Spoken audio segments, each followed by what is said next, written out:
I'll wait. Uh, Good morning. Good morning. Our speaker this morning has been in the chemical industry for over 45 years, which means he was fighting bugs before some of you were even born. Larry Stretz was has worn about every hat imaginable at Dow and Syngenta, sales, technical service, and key account management, and has recently launched Stretz Pest Consulting Services, where he's available to bring state-approved CEU training workshops right to your association or organization. He holds 3 degrees, including an MS in entomology from the University of Florida, and is a board certified entomologist. The good news for all of us, he loves to teach. And today, you're getting a front row seat. Please welcome Larry Stretz. All right. Well, thank you very much. Let's see if I can get my screen up then. Hit share and yeah, see if this works. And if I highlight it. There you go. Yep, it's looking good. Okay. And then you'll hit that. There you How go. about that? Up and running? Yes, sir. You are all set. Okay. Well, good morning, everybody. Welcome to our program this morning and a talk about ants. I guess there's a title. It says a comprehensive approach to controlling ants. And, it's all about this time of year, as hot and dry as it has been, although we had a little rain last night in Stonewall here. We know that the ants, just like us, want to be inside where it's cool under the air conditioning. They're seeking moisture this time of the year, which draws a lot of them in, particularly if the household for your customer has a leak somewhere, which is really bad. And they're very small, right? So it's very difficult to keep ants out. But I like to think that the best approach of controlling ants is know the pest first, understand the pest, and then design a program that's appropriate to control that pest for the length of time you need it to be controlled during your quarterly service, and certainly to meet the expectations of the customer. So that's kind of how this program's outlined, and we'll see if it works and everything. So, not to get into the weeds or too deep, but ants have been around a long time. There's over 12,000 described species, and to look at ants in terms of how large a mass in the world they hold, you can compare them to the biomass of all the planet's vertebrates. We're talking about wild birds and mammals, and they actually exceed that only in the tropics. The tropics being South America and everything. So worldwide, they're extremely close to being equivalent to the biomass of us human beings and everything. So they've been around a long time. They're going to be around a long time after us. And they're in the same order, believe it or not, as our friends the wasp and bees, Hymenoptera, and the family is Formicidae, and then below that, there's some 17 or so subfamilies of ants today that have been described. And for us in the pest control business, there's really only 3 that we have to worry about, and they're listed here: Dolichoderinae, Formicinae, and Myrmicinae, for what that's worth, right? So that may come up during Saturday night trivia. I just want to make sure you get the answer correct during that question. So moving on, why do we talk about ants? Well, they are consistently rated as the #1 pest in surveys done by PCT, Pest Control Technology, and any other survey that's worth their weight out there. And the reasons for that is because they can be extremely small, the species that we deal with. So it's hard to keep them out from an exclusion standpoint.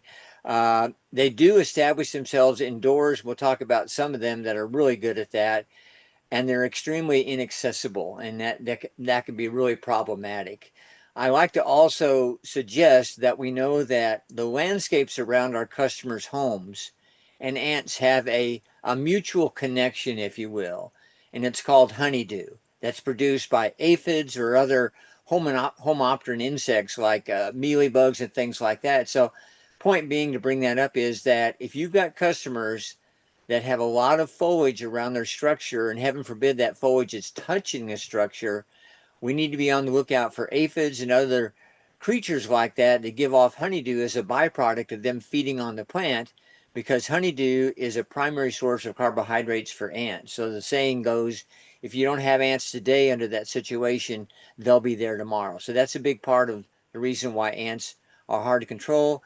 knowing the species is a big part of what we deal with, because some of them act differently, some of them have larger colonies. So it's important that we take the time to know what species of ants we're working with.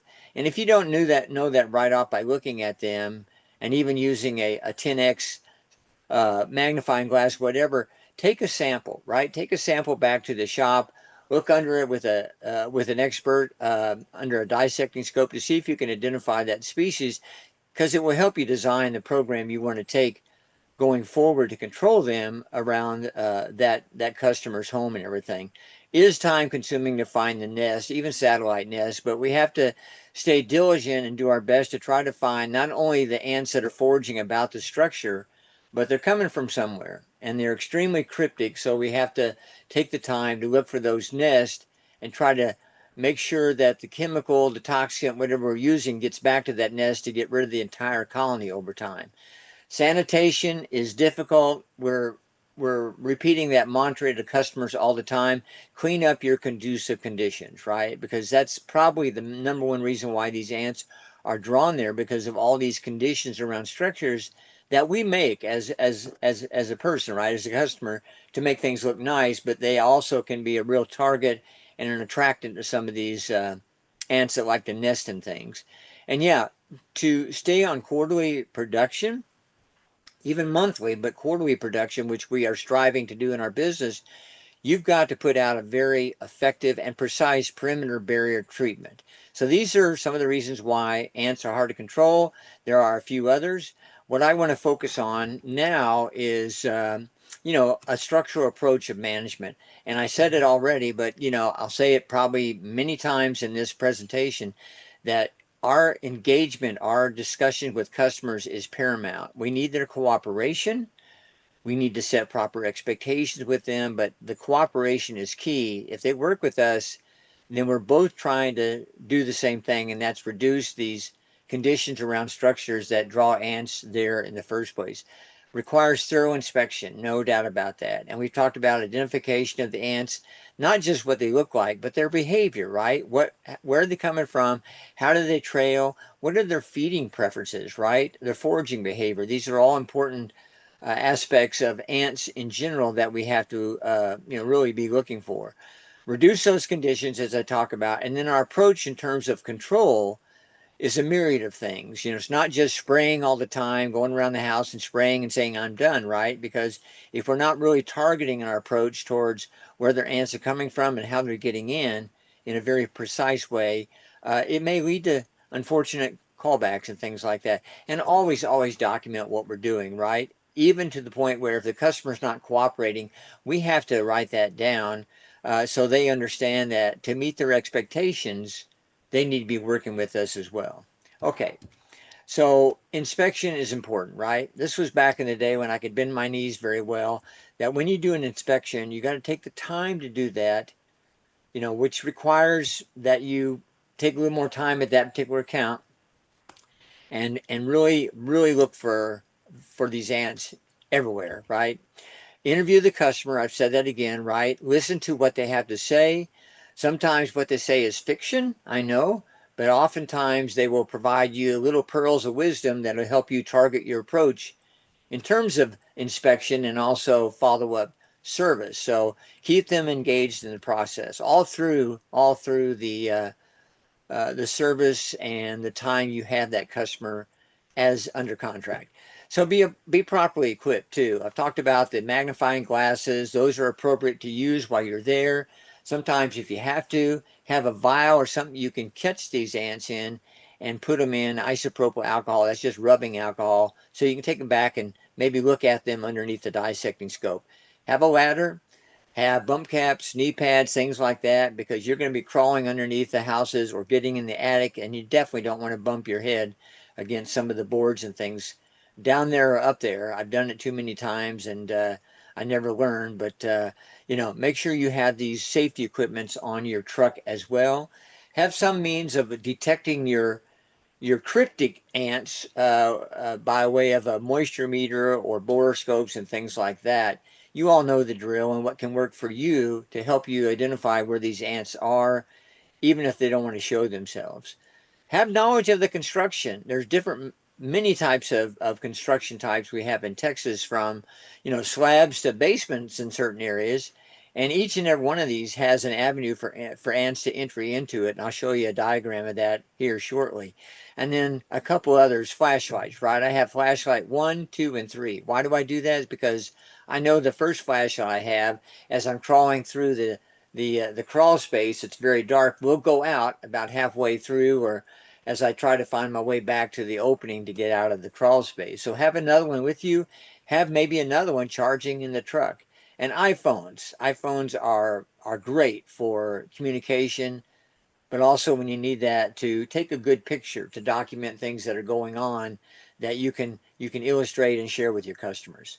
So these are things that we need during our inspection, and how we go about that. And you want to be active in your inspection, right? The old saying is look up, down, and all around, because ants can be coming from all kinds of different planes, they call that, not just from the ground. They can be crawling over wires. They can be following edges of water hoses attached to the house, etc. So be mindful of that and be looking up and down, and look at these very cryptic areas like I've identified here underneath the tile and things like that. Odorous house ants are just characteristic of crawling up and trailing in these areas that we don't see unless we pull things back to identify where their activity is. And I know that, every crawl space that you all are in is like this one, very smooth, easy to get around. I'm just kidding.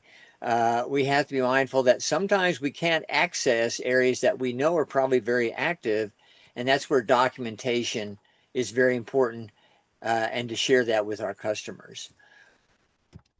So here's a picture of a diagram. I pulled this off the NPMA website, I think, some years ago, and this is probably one of those worst case nightmares where it's a crawl, it's a basement, it's a slab, all these things above, and it's got trees and bushes touching it. So where are the ants not going to be coming in, I guess, is the better question here. So understand the construction, understand the home, the building that you're working with, and identify some of these entry points by way of the ants and working and asking the customer.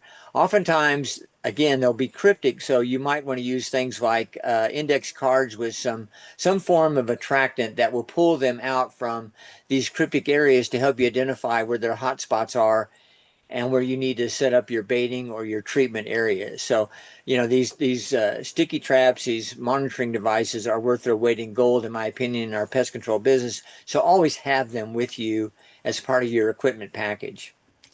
So, there's a lot of ants we have here in Texas, and they're not all identified on this slide here. I'm going to pick on some because I identify them as being large population ants, and certainly they can be problematic and have been for many folks down here trying to do their job of servicing accounts for customers. Odorous house ants, Argentine ants, red imported fire ants, and tawny crazy ants are the ones I want to talk about right now as we move forward towards putting together a good program. And like I said, there's others that you might consider your number one pest, but in the interest of time, I'm going to focus on these 4 right here. So odorous house ants. This is a native ant that is very much nationwide in our country, in the lower 48s, if you will. It's polygynous, or polygamy, meaning that it can have multiple queens, which can lead to large populations over a short period of time. All the workers are about the same size, monomorphic, if you will, but they're very small. And we identify them by their color. But under a dissecting scope, if you really want to know, they have one node on that waist or petiole, if you will, and it's very much flattened right here underneath the front edge of the gaster, the stomach, if you will. So this really identifies them as odorous house ants. Some people say that if you smash them between your thumb and index finger, they smell like rotten coconuts too. Well, there's other ants that smell as well if you do that. But, these are just identifying features of this particular ant to help you identify if it's an odorous house ant or not. Again, native species, and one of the widest ones known that we have here in North America. To give you an idea of their size, again, they're very small. So this is a soup spoon, right? And they're lined up right here to give you an idea of how easy it can be for them to get inside structures through weep holes and just cracks anywhere because of their size. Outdoors, they will create colonies underneath anything that's got a small void in it, in the soil, stones, logs, patios, etc., under plant cavities, even in other animal nests, like my friend the armadillo here that lives in my yard. Indoors is where the real problem occurs because they can get inside seeking shelter from the cold or seeking a moisture source or heat from a water heater, and they'll set up shop there in insulation, sometimes in those inaccessible areas that makes it very difficult for us to get them under control. So be mindful of that. Look for them very thoroughly if you're dealing with odorous house ants in those areas. They have a sweet tooth. Like many of our ant friends, they feed on honeydew as a source of carbohydrates, as a source of energy for their army out there, especially this time of year, as they're building that army, foraging out there to bring more food back home to feed to the masses, if you will. They do feed on other types of food sources, be it protein or lipids, seeds, insects, and things like that too, depending on the life cycle and, well, not the life cycle, but the stage of development in that life cycle that they're in that time of the year. So the final slide I have on odorous house ants are simply this. It's kind of busy, but just so you know, in natural settings, they're just not that important. But in urban settings, they can be extremely invasive because they can grow in colony size because of the multiple queens in a very short period of time. They have a short life cycle in terms of going from egg to adult, and that again grows their populations very quickly. And then finally, the statement at the bottom is a very fancy word, polygamous, which simply means they can have numerous satellite nests associated with that same colony over a wide area. A study was done at Purdue some years ago that identified that one colony of odorous house ants on 3 acres actually had some 90 nests associated with that, to give you an idea of how many satellites can occur with odorous house ants. Okay, so they're a challenge for us to deal with. Let's move on to another guy, the Argentine ant, right? How many of y'all have dealt with the Argentine ant? Don't raise your hands, I can't see you anyway. This is not a native ant. Guess where they're from? Probably somewhere around Argentina, right? And they've been here for probably over 200 years and brought in, just like many of our exotic pests, through trade, ships, and things like that. This again is a worker that's the same size, monomorphic, kind of about the same size as an odorous house ant, but the queens are larger and they can have multiple queens as well, right? They have one node too on their petiole, but it ends in a sharp point right there, and you can see it under this image down here at the bottom. The other thing that identifies them from other ants of this same size, maybe with just one node on the petiole, is the fact that their first antenna segment that's attached to the head, the scape, is as large as the head to help you identify them. Again, a non-native species, kind of light to shiny dark brown in color. There's a lot of them out there, right? They can produce a large group of ants in a given area over a short period of time because their life cycle is very short too, some 74 days. Not very long in the world of ants, right? And these colonies of Argentine ants, at least those that have been introduced in North America, actually don't mind each other. They will actually hold hands and develop what we call super colonies over time, which leads to more and more of a problem in a given area where they're well established and all that. Now, I have in this slide, this picture here, I'm pointing at some full bellies of Argentine ants. Well, that identifies the fact that these ants, and all ants, will, because of their social behavior, will share food that they pick up with other nestmates. It's called trophallaxis, as you know, from ants as well as termites. And the reason these bellies are full and swollen is because they have 3 different stomachs. And the crop, which is the second stomach, also called the social stomach, is where they might be storing liquid foods, right, that they fed on, like honeydew and things like that, to feed other nestmates along the path back to the shop or however they do that through the trophallaxis. So if you see that, that's what's going on too with these ants as well.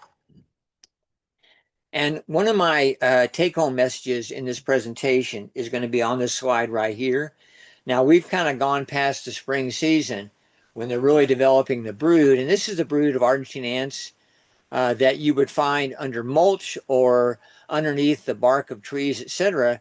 And it's very close to the surface of the soil. And the reason for that during the spring is they're taking advantage of the warmer ambient air temperature and helping to develop that brood that much quicker. You would find brood, you would find queens there, etc., etc.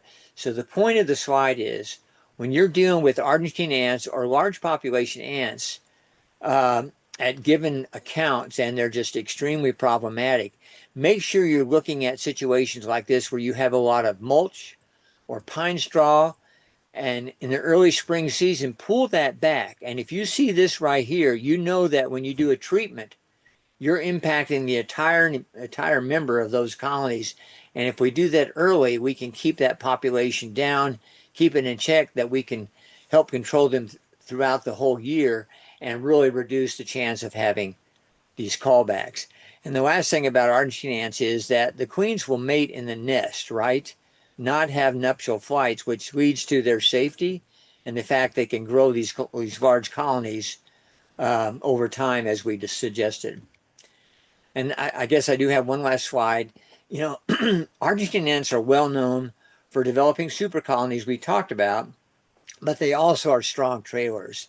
And they can trail over large periods or large areas, so that if you're dealing with Argentine ants as a population, don't just look at the house and treat around the house, bait around the house. Make sure you put your back to the wall and look out, find out where they're coming from, their satellite nests.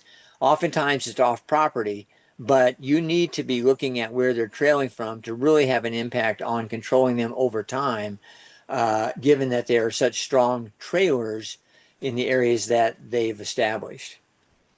Okay, so let's move to number 3. I bet you've heard of this one, the red imported fire ant, right? Introduced in the United States in sometime around the late 30s, 1930s, if you will, again through South America, of course. Did you know there was a black imported fire ant that was introduced actually earlier in the 1918 era, if you will? Still here, but its territory has been restricted, been pushed out, given by the red imported fire ant, which is much more aggressive. So we have them. They're well established here in Texas as well.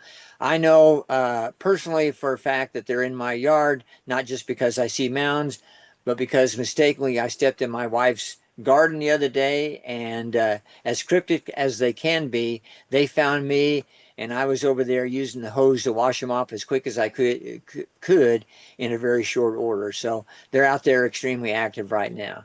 And the reason for that, oh, and by the way, there is a hybrid in given parts of the South where the black imported and the red imported have come together at the cocktail hour and developed a hybrid imported fire ant. So what do we know about the fire ant in terms of its anatomy? Well, they have 2 segments, 2 nodes on the waist, on that petiole, if you will, to help identify them from Argentines and Otis house ants we've talked about. They're polymorphic in nature in terms of their workers. That means they are different sizes that we're looking for as we establish them as these red imported fire ants. And guess what? They have a stinger. And if there's anybody in the audience that doesn't realize that, then they need to go out and experience that for themselves. So that's a big deal. The mandibles, if you will, have teeth on them too. This is not a drywood termite. This is actually an ant. And this helps, again, identify them from other species that are similar. And of course, they have a 10-segmented antenna with the 2 end segments being club-like, if you will. So this helps explain and characterize our friend, the red imported fire ant. And I'll let you read this, but to know that if you see mounds, yes, you have fire ants. If you don't see mounds, it doesn't mean you don't have fire ants, because they're building one or they're coming from a different area, moving into expanding their territory. Again, they can be polymorphic, so the largest workers can be 10 times the size as the smallest ones that are helping mother back at home. The larger ones are older, sterile females that are out there foraging for food, expanding the geographic territory of that particular colony, and they're what we call expendable, right? If they die, so what? We've got more at the shop, right? And we'll send them out later. The queen themselves live 7 to 10 years. And one queen, if it's a monogamous colony with one single queen, she can produce at maturity some 250,000 ants, right? We know in Texas that we have colonies of what we call polygyne uh, with multiple queens. And think about that. They all get together and they don't mind each other because their pheromones, their smells, if you will, are very similar. And they can produce some 500 pounds and 50 million ants per hectare, if you will. I don't know what a hectare is to acres, but that's a large area, right? To give you an idea how quickly they can spread in a pasture or in somebody's yard, et cetera, if we don't get them under control. And of course, that's just a picture of what you can expect, even if you're not sensitive to the venom from a fire ant, from a red reported fire ant. Some people are extremely sensitive. Some people have gone into anaphylactic shock as a result. And unfortunately, there's been very few deaths associated with them from numerous stings. But if you've been stung by them, this is probably something you've witnessed over time. And it does itch as it's trying to heal. So we don't like them at all. That's what I'm trying to say. How do we control them? Well, Texas A&M especially, Dr. Bart Dries, et cetera, have identified an approach that we can look at, and hopefully you all have been looking at this too, for long-term control of red imported fire ants. It's called the Texas two-step method. I guess if you were in Tennessee or other states, you could adopt that and say it's X state two-step method. And how that works is if you're out there and you've got fire ants, you want to look at broadcasting a bait in a given area and waiting long enough for that bait to be taken back by the nestmates that are out foraging to other colony members to feed the larvae, the old larvae, other members, the young, as well as the queen or the queens over time to really get that toxin from the bait throughout that colony, right? And then you want to go back after that period and treat with a directed spray, either a mound treatment, probably preferred over a broadcast treatment, especially if you're having a wedding or a soccer game the next week or so. It's a nice way to clean up anything remaining and make sure that people are not subjected to stings from some foraging ants that are still out there. So it's called the two-step method. You can do that in reverse, but it's preferred really this time of year to do it with the bait first and then the treatment with a contact liquid or granular insecticide. And you want to look at doing this twice a year here in Texas. Now it's very warm. So the spring would be preferred to do this the first time to knock down the population before they really grow large. And then in the fall again, when it cools down again. Ants don't forage that well when it's really hot and the temperature of the soil gets really high in the middle of the summer here in Texas. And if you are treating for fire ants or any type of ants with a bait, you need to be looking at doing that at the end of the day when things are cooling off and they actually forage to pick up the material. And another thing about baits in general is be looking at your bait. If you use a lot of bait and you store it in large containers especially, make sure it stays fresh, because if it's not fresh, it's stale, they will not pick it up, as you all probably have experienced over the in the past, and it won't be effective for you. So something to think about as you're using baits, especially for red imported fire ants. Okay, another thing about red imported fire ants, and I'm watching my watch here, my time. Researchers, especially the Forest Service, USDA Forest Service, and others, have been looking at different ways we can control fire ants and other large population ants by introducing some of their natural biological control methods, such as the phorid fly. There is a phorid fly, or maybe other species that were identified in South America, the native home of red imported fire ants, that keep them in check down there because they literally are parasitoids that will oviposit their eggs into the ants themselves. And I don't know if you can see that. I'm going to try to make this smaller if I can. Yeah, oh, I made it too big. Hang on a second. Just don't do that. There we go. If you've ever seen this before, it's amazing. You need to go to YouTube or look at try to look for the research of this study done by introducing forward flies to ants, red imported fire ants. And what they do is they lay their eggs right inside the head capsule of the ants, flying around doing this without getting killed. And that egg will develop into a larvae that feeds on the inside of the head of the ant and actually will finally emerge and pop the head off of the ant. So this is one means of biological control that's been introduced, and it's been extremely successful in given areas where it has been introduced, and something we can look at as another tool to use as a biological control method for red imported fire ants and perhaps for tawny crazy ants as well, as we'll talk about right now. So this is the last large population ants I wanted to talk about before we get started with what we do to try to control ants. You know, the tawny crazy ant was first called the raspberry crazy ant here in Texas because it was identified, or at least found by Tom Raspberry in the Houston area back in 2002. Over time, it was certainly introduced in Florida, where by 2012 it was infesting some, or there were populations of it in some 24 counties. And of course, there's been an argument, well, what do we call this thing? Is it the Caribbean crazy ant? Where it originated from? Is it the hairy crazy ant? Is it the raspberry crazy ant? So the taxonomists all got together in a room, and I guess they came up with the name, the tawny crazy ant. So it's the same ant.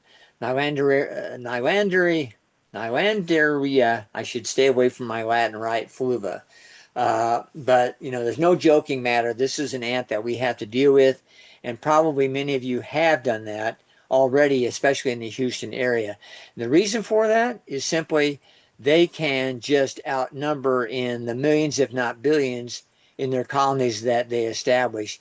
They have multiple queens, and they have numerous satellites, and they actually reproduce by budding. They don't have to have nuptial flights, and that budding in itself protects them, as we talked about with Argentine ants as well, and the queens. But these guys are really good at producing eggs. That's all I can tell you.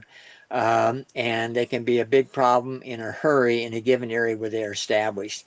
They are established to the point where their colonies get so large they can actually move out red imported fire ants. And they were actually used as a biocontrol agent in Brazil and South America to reduce the onslaught of red imported fire ants down there. Well, they've moved up here through container ships, etc., and they hitchhike a ride to various areas. And I'll show you a map of how many counties they're established in here in Texas in a minute.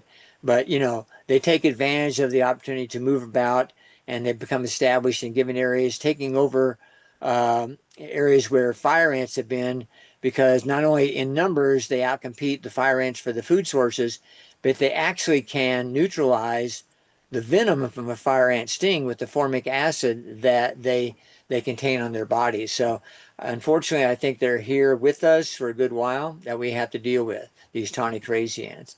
So this is just a slide showing, and this is from 2022 of October, a Texas A&M slide to show what counties the tawny crazy ants have been found in. And if you're in the Houston area or even in the Austin area and in the Rio Grande Valley, chances are you're very well aware of the tawny crazy ant. I live right now somewhere right in here or down here. I don't know where Gillespie County is. Not good with geography, but you know, we're right on the fighting edge of the invasion of the tawny crazy ant here in our county as well. So, you know, just to, I think pictures sometimes really speak volumes. This was a treatment done by the University of Florida back in the day when they were really trying to come up with answers to control tawny crazy ants. And, you know, you can control them, you can kill lots of them, but the saying is, I think, very, very worthwhile speaking or saying again, and that is, nice that you killed thousands of ants with your typical treatments, but there are 4 billion more ants where those came from. They will literally create a boneyard, right, where other ants behind them will just follow right in and invade a property until they are controlled. And oftentimes, probably 90% of the time, this is not a quarterly service we're trying to provide. This is going to be monthly, if not every 2 weeks, given the size and you know the population of these ants that can be in a given area where they're established. Okay, so let's talk about ant facts, and then we'll start talking about what we can do to control them. So ants have a complete metamorphosis, right? Egg, larva, pupal, adult. As I said, they're social insects. In fact, they're eusocial insects, meaning that numerous, overlapping generations will help care for the brood. They're very cooperative, and everybody's got a part to play in this colony. They forage about and they recruit other nestmates by way of their pheromones in the trails. However, there are certain ants that don't use pheromones to signal other nestmates to a food source, like the Asian needle ant that we don't believe we have here in Texas, but we do in Tennessee, and that's something to worry about as we go forward because they have a sting or two. But for the most part, the ones we're talking about here, the Odor's house ants, the Argentines, the red imported fire ants, tawny crazy ants, they all use pheromones to signal to one another through their trails, through their colonies and things like that. And they all have specific odors that will help them identify their colony and nestmates from other, maybe aggressive other forms of ant species, or maybe even from the same species. Queens can live a long time, up to 30 years, as I said, and kind of like a German cockroach, they mate once, they can be pregnant for life. That's very scary, right? The first brood is going to be small because there's nobody out there foraging to bring back food and water to mother, so she's not going to be producing that many eggs. However, over time, as more of the forage, as more of the colony grows and starts foraging out to bring food and water back, she will be producing more and more eggs, and really producing to a point where that colony is of large size. Males, unfortunately, don't live very long. They'll mate once. Many of them are nuptial flyers. Others will mate in the nest, but they just don't live very long. So I hope it's a good night when they're doing their thing, if you will. It's the workers that are all sterile females that make up the engine for each colony, non-reproductive females. However, there are certain species of ants that can produce through parthenogenesis a egg-producing queen if the colony is under stress.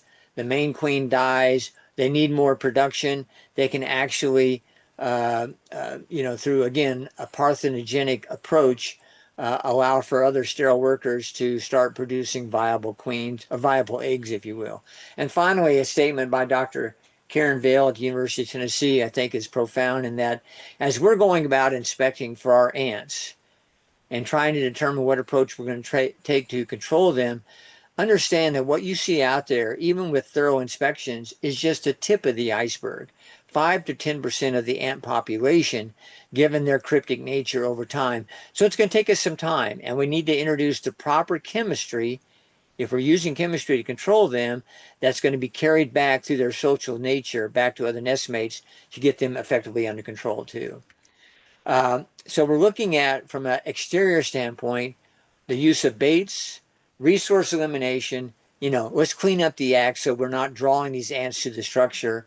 Targeted, precise treatments are very important. Instead of just spraying and praying, we'll do it one size fits all and we're done. We've got to be specific based on our inspection and what the needs are and what the types of ants we have around that structure we have to deal with. Perimeter applications, as I said, is the foundation of what we do because we're trying to keep on production, make some money, if you will, but keep our customers happy through quarterly service. For large population ants, you literally got to throw the kitchen sink at them. It can require liquid spray treatments. It can require a combination of liquid sprays and baits, not just baits alone, except maybe for fire ants, if they're willing to accept all the bait in given times of the year. But for the most part, it's going to be, we've got to look at all the tools that we have available, including granulars, etc., and identify the nest, take the time to inspect. And volume is critical. I'm talking about when we do liquid treatments, don't just walk around the house with a backpack sprayer and say, I'm done, right, in 5 minutes. You've got to focus on where they're at, and then in those areas where they're under the mulch or really focusing their colony growth, we've got to put some volume there to get that chemistry down to where they're at in that mulch. It can be 2-3 feet sometimes under the mulch around a given house. Take the time, keep the customer involved in this process. Okay, so baits, right? We have different types of baits out there, but to know this, that baits are only effective if they're taken by the ant, right? And that appetite can change during the year based on the development cycle, the development period in their life cycle. This time of the year, as we've gone into the summer months, they're looking for an energy source to feed that army that they've produced out there as they're foraging about in their territories. That's going to require a lot of carbohydrates. So you need to use baits that will be picked up by them um, that compete, unfortunately, with honeydew from aphids and everything. But that's the source of food that these ants are looking for now as a bait. Different times of the year, they're producing egg where protein's important, or storing energy where lipids are important. So know the time of year, know the ants, what stage they are in their life cycle in development, and choose the appropriate bait that will be attractive to them. And the other thing too about ants in general is it's interesting that ants forage around and you see them carrying things around. We're talking about solid baits and things like that. They're taking that back to the nest because these foragers out there don't have the capacity to digest hard substances that they pick up. They can draw in liquids like honeydew and maybe your liquid baits and everything. And as I said, they store that in their crop. But if it's a liquid source or even a liquid source, they want to carry that back to the nest and feed it to what we call these older larvae. These older larvae that are sitting about back home have enzymes that they'll inject on this material that other ants just sit right on their waist, if you will. And these enzymes digest this granular food source into a liquid form that is fed to other nestmates in the colony. Now, the reason I bring all that up is that we need to know the nature of ants and how they behave, and that if we're using baits for fire ants and other types of ants, that it takes time, right, for all this to happen back home in order to get that material to not only the foraging members, but also, the larvae and ultimately to the queens that will literally kill the nest that way. So understand how that works. I have a diagram here courtesy of the University of Florida, just showing you the anatomy, the backup of what an ant looks like, right? They pick things up as a forager, and they will store something solid into what they call a buccal pocket or bucket, if you will, or they'll carry it around in their mandibles. But they can't digest solid foods because their esophagus is very narrow. But the liquid they pick up in honeydew or liquid baits, they actually will store in this crop. And anything that they do feed on that's food source for them that's liquid, they digest in the midgut, etc. So this is where the stomachs come in. But the point being of this slide is it's very difficult for them to digest a liquid, a granular source of a food. So they take that back to the nest and feed it to these older larvae we talked about before. Okay, so we're doing baits outside. Bottom line is we got to use enough of it given the size and species of ants we're dealing with, and put it where it's not going to dry out too soon. This time of year, it's going to do that very quickly. If you're using liquid baits, try to put it in areas where, yes, there are trails, but try to put it in the shaded areas where it will stay liquid long enough for them to be attracted to that, to enjoy the substance and take it back, and the toxics, the nestmates and everything. So very important that we use enough. Very important that we position the baits in a way that it doesn't succumb to the environment this time of year, especially. And then think too that we don't always have to put it along the edges of houses or sidewalks. We can put these baits, these gel baits especially, along the edges of tree barks and things like that, or bushes, large crepe myrtles and things like that. Because guess what? Trails are going up and down these trees, these crepe myrtles, because these ants are looking for what? Honeydew from the aphids as well. We can intersect that and provide them a liquid source in a bait that they'll pick up and take back to the nest as well. Of course, granular baits outdoors are very effective against things like fire ants and big-headed ants, etc. So know how you can use them, but just make sure that the bait you use, be it liquid or granular, stays fresh and you store it appropriately in your warehouse and at your place, but also as you store it as you're going to service the account. It doesn't need to be in the toolbox. The liquids don't, because it would be nothing more than a liquid squirt gun when you use it that way. So be safe and use these types of baits appropriately. So that's outside, right? Indoors, another talk. We use baits inside. Unfortunately, when ants get inside, and the story here is, number one is communicate with the customer. Make sure they understand that if we're using baits inside, they're probably going to see more ants than they saw earlier when they first called you to come out to their house. That's because these ants are drawn to the bait you're putting out along the trailing area. So please, Mrs. Smith, don't go back there after I put this bait out and see all these ants and spray Raid or something over the top, because that kind of null and voids what we're trying to achieve, and that is for these ants to take this material back to their nestmates to get them under control. Again, if they're not feeding on one bait that you've put indoors or outdoors, then look at different types of baits with different matrices, right? To determine which one's most attractive to that ant species we're dealing with. Very important. So communicate with the customer, use the right bait, which sometimes can be more than one type of bait to use, and then don't overdo it by continually putting bait at the same place, because over time, it's got liquid in that. That's what they're attracted to as well, but it can wick into the baseboards and things like that and ultimately leave a stain, and your customers don't want that as well. So just, words of wisdom here to talk about when we're using baits, especially indoors, but outdoors too. And if we don't have ants inside, don't use baits inside, because you can draw ants indoors. So be careful about that and try to find the entry points these ants are entering into the structure outside, and bait in those areas first. Okay. We talked about aphids a lot. I'm just going to go to the fact that, aphids are drawing ants to structures all year long, particularly in the spring when the plants are really growing very well.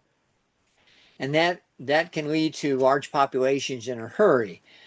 We have some products out there that can be used that are systemic in nature, that translocate through the plants, that control the aphids as well as the ants that are coming in contact with the material as you treat around the edges, around the plants and things like that.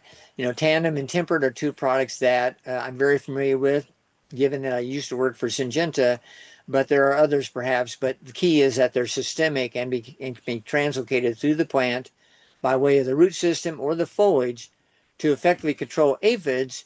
And if we can knock out the aphids, the honeydew producers, early in the spring especially, then that will keep our ant populations in check, or give us a fighting chance to get them under control before they become massive in their colony size, which can happen, as we know, during the summer months. So something to think about if you're not using systemic products and you have an issue with plants and aphids and ants that are drawn to the structure as a result. Maybe the first application could be using a systemic type of product.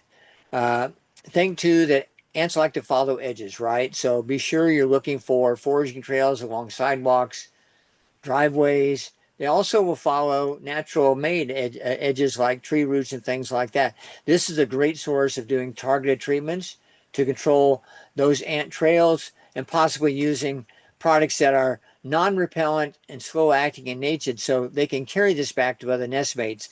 And some examples might be Redesco, a new product from BASF, Advion from Syngenta, Alpine again, a BASF product, that are undetected, but they can be transferred to other nestmates by their nature of being a social insect, following these edges. Entry points, I just show you the picture. We need to identify entry points, try to plug them up, work with the customer to keep ants from getting inside.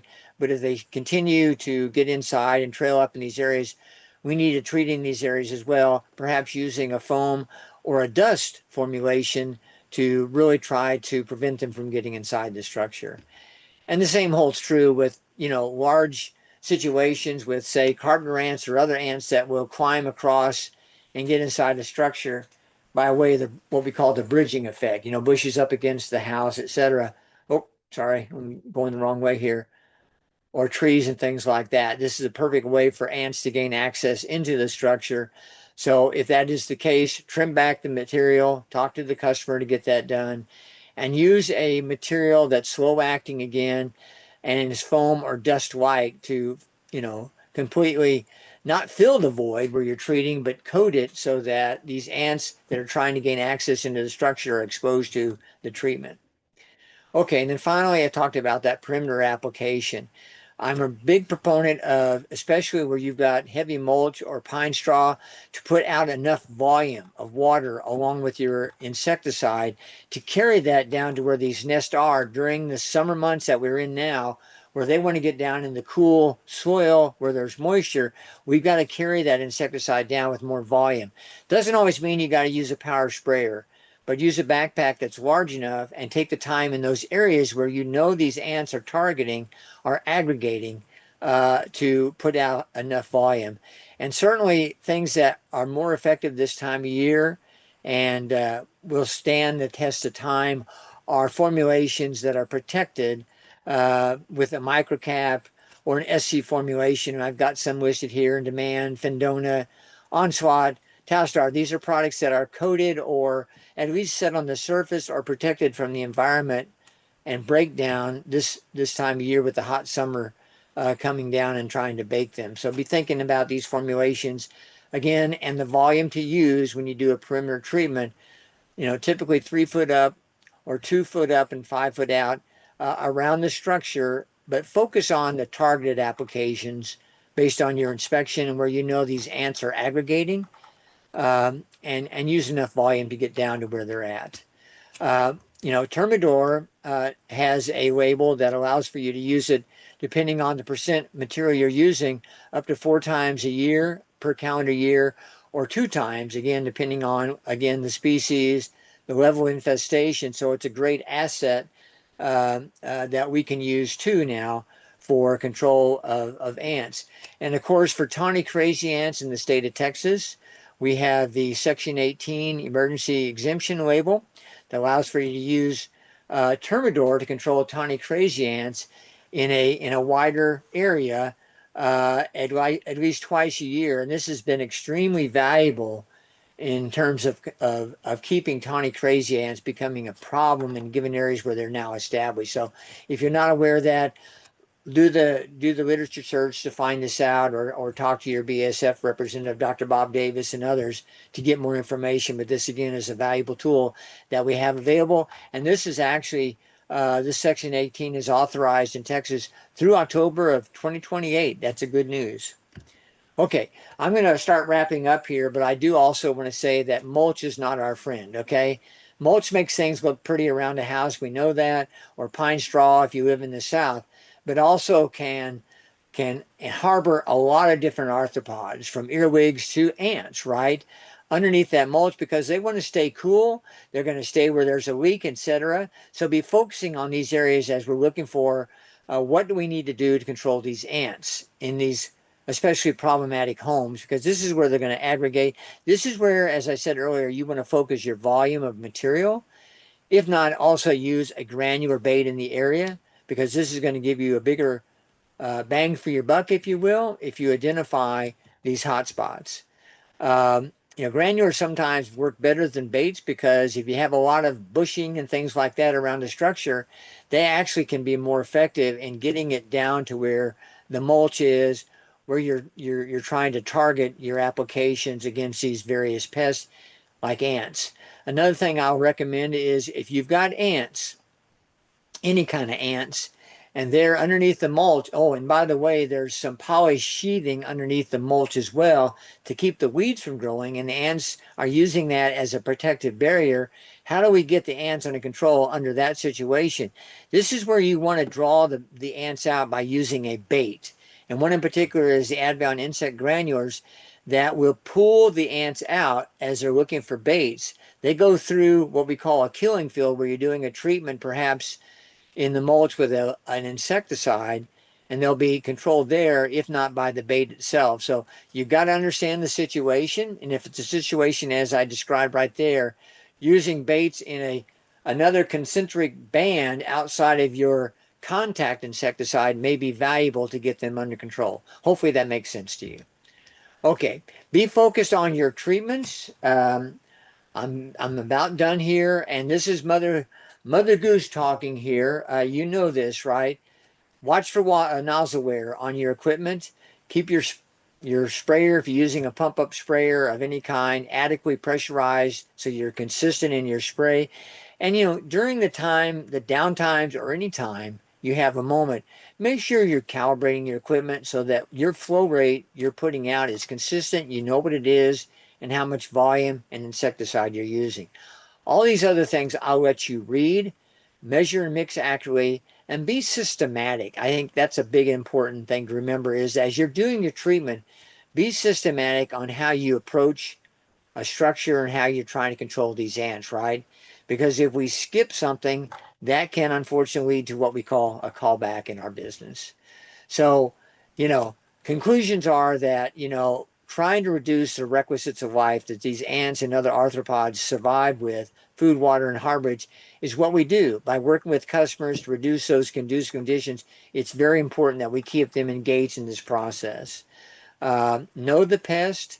Again, know the proper formulation that you want to use given the application, and knowing that the environment is harsh during the summer months here in Texas, so we need to use formulations that have the staying power, right? Know the pest biology, in this case ants, their behavior, where they're coming from, and how large the populations can be by really identifying the species. So finally, reducing ant callbacks. That's what we're trying to do today because we want to make money at this and keep our customers happy. Focus on ant IPM, that's the knowledge of the ants, knowledge of conducive conditions, and what we can do overall to keep them effectively at a management level, if you will. Berry treatments can be cost effective.